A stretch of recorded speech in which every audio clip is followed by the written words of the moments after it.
Aksi Nyata Kurikulum Merdeka oleh Hotler Saruksub SPD, guru dari SD Negeri 3 Rupat Utara. Apa itu kurikulum?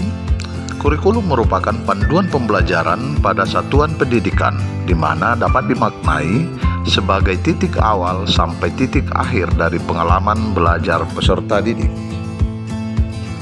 Kurikulum itu kompleks dan multidimensi. Kurikulum itu dapat diibaratkan sebagai jantungnya pendidikan. Peran dan fungsi kurikulum. Peran kurikulum adalah sebagai pedoman dan acuan dalam pembelajaran. Fungsi kurikulum bagi pendidikan adalah untuk memandu proses belajar peserta didik. Bagi orang tua adalah sebagai gambaran bagaimana anaknya belajar dan apa saja yang didapatkan anaknya selama di sekolah. Bagi peserta didik adalah sebagai sarana untuk mengukur kemampuan diri dan konsumsi pendidikan. Ada 4 komponen kurikulum. Yang pertama, tujuan. Yang kedua, konten. Ketiga, metode. Dan keempat, evaluasi.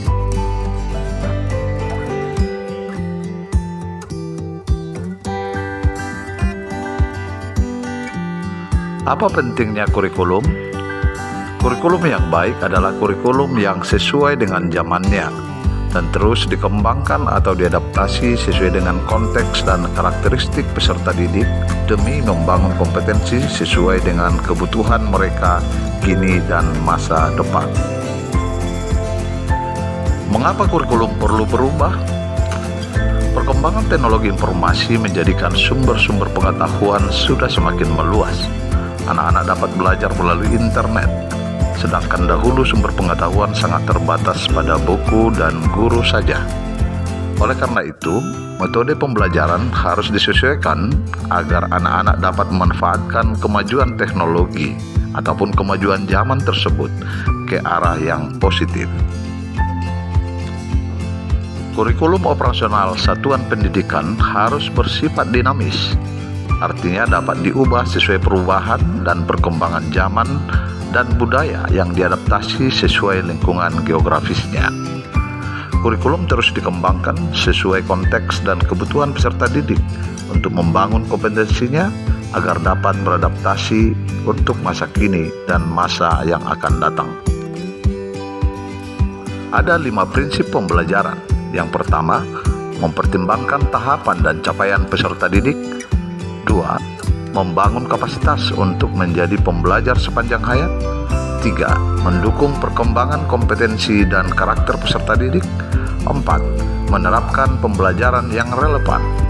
5. Berorientasi pada masa depan yang berkelanjutan.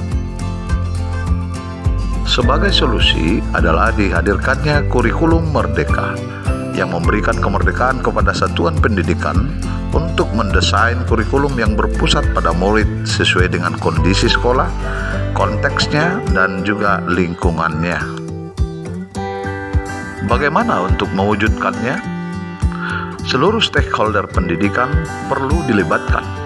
Peran orang tua, masyarakat, dan sekolah harus saling berkolaborasi untuk mengembangkan kurikulum yang didesain untuk memenuhi kebutuhan belajar peserta didik.